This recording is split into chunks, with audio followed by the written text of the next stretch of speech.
Hey Reader fam, today I'm going to be sharing my thoughts, opinions, and feels on The Last Olympian by Riordan. This is the final book in the Percy Jackson and the Olympian series, and I can't believe that I have finally reached this point. It honestly feels unreal. I've been trying to read this series for the longest time, and I finally completed it. This means I can't use the "I still haven't read Percy Jackson" joke on my channel anymore. I have video book reviews for this whole series, so if you want to hear my thoughts on books 1 through 4, I will leave video links down below to where you can go and watch those reviews. If you don't know anything about this series follows a boy by the name of Percy Jackson, and one day he finds out that his father is Poseidon, and it just completely changes his life. That's the overall general idea of the story. Obviously there's so much more that happens, but that's the general idea behind this series. Before I jump into a spoiler-filled section on The Last Olympian, I'm gonna give you a quick rundown, non-spoiler section on what I thought of this grand finale. And let me just say, it's grand, y'all. I was just so impressed with how Rick brought this series to a close, and it made me weirdly emotional. I didn't feel like I had much of an emotional connection to the series until I got to this last book, and I was like, holy crap,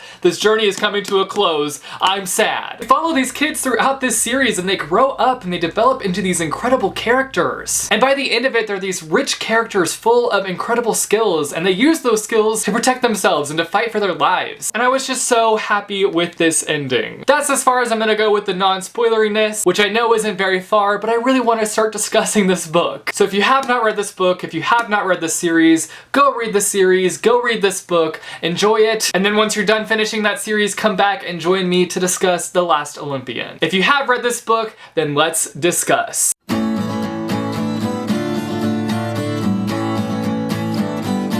So we start out this book with Percy Boy chilling with Rachel, which again, Rachel, I love you and all, but stop getting in the way of Percabeth. Maybe you should get together with Tyson. Wait, hold up. Is there a new OTP in town? I ship Rachel and Tyson. I don't really, I'm just kidding. I just wanted to find her another love interest to kind of get her away from Percy Jackson. Anyway, things move really fast in the beginning of this book. I was like, hold up, wait a minute, can we just chill? But no, Rick has lost his chill in this book. We have a character death in the first dang chapter. So Percy ends up face to face with Kronos/Luke, and we have the sacrifice of Beckendorf. And I just can't take it. I wasn't expecting it right off the bat, but it gives Percy the opportunity to save himself, which is great and all, but it's still so dang sad. You know this is going to be a dark book when there's a character death in the first chapter. We finally get all of the dang prophecy. We've been waiting 5 books for this. Well, I guess we've been waiting technically 4 because this is the 5th book and we finally get it in the 5th book. Percy reads it and he's basically like, well, I'm screwed. I feel so bad for him because he just feels so helpless. He's pretty much just like, I have no choice. I'm gonna die. He feels like his end is near and he has nothing that he can do about it, which really, now that I think about it, it's really hard for me to be like, oh, Percy, poor Percy, because I know that he's gonna survive. I mean, there's the Heroes of Olympus series that he shows up in, and he shows up in the new Apollo series. Like, he's gonna be okay. But obviously I was still eager to find out how everything went down in this book. The tension between Annabeth and Percy was so aggravating. I wanted to jump into this book,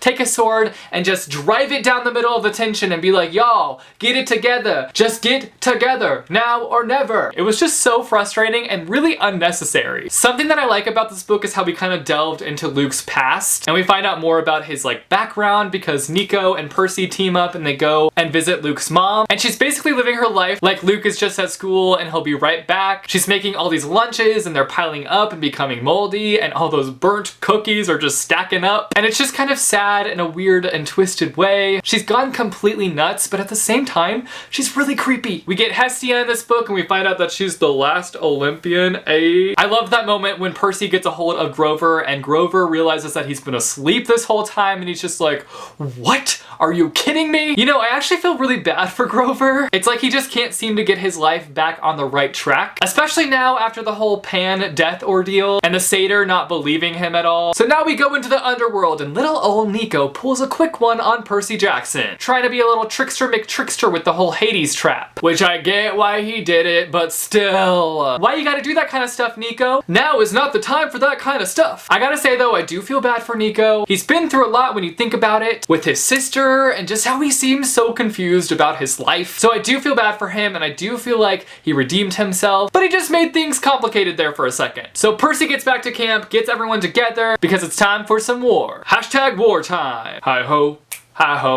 It's off to Olympus we go. I feel like throughout this book we just keep getting hit with low blows. We find out that the city has been put to sleep. The gods are all off on their own fighting Typhon. And Clarice is being a little brat, which isn't a new thing, but I was just like, can you just not be a brat this one time, Clarice? Just this once? Mind you, she does redeem herself later on, but I was just like, Clarice, can you please just get it together this one time? So they're all just kind of feeling just this loss of hope. But even with that feeling, they must continue on and fight on. Because it's battle time, folks! And it's madness! Monsters left and right and in between. The hunters show up, which praise bless they do, because they need all the help that they can get. How did you guys feel about that spy reveal? Because I was just like, what? What? What? So Lena, I didn't see that coming at all. You got me, Tricky Ricky. I was so nervous when Kronos goes up against Chiron. I was just like, don't hurt Chiron, please. Don't kill him. I would have been so sad if he killed his own son. Like, that's just messed up. I don't care what kind of relationship you have. I don't care if it's the worst relationship in the world.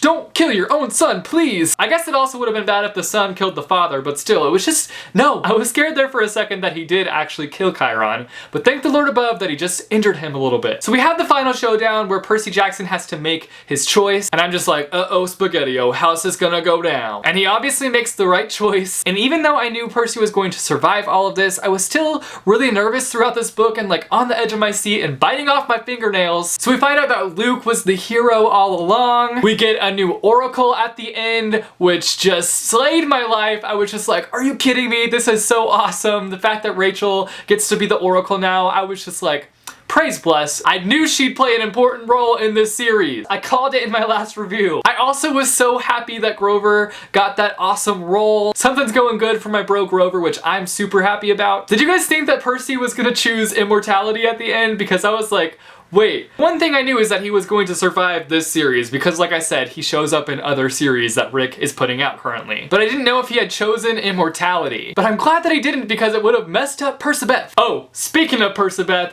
dat kiss though, dat kiss. So those are all my thoughts, opinions, and feels on The Last Olympian by Rick Riordan. You guys should let me know down below what your favorite moment was throughout this book. Obviously, I'm not able to cover everything throughout this book, so I'm sure that you guys probably had a favorite moment that I didn't talk about in today's video, so let me know down below what your favorite moment was throughout this story. If you like this video, be sure to give it a big thumbs up. I post videos every Monday, Wednesday, and Friday, so click subscribe if you want to be notified for when I post new videos. Thanks for watching, guys, and I will see you soon with a new video. Bye, choo. Picnic, it is now nighttime in the park, yo. How'd you guys enjoy the picnic? Did you like it? It was good.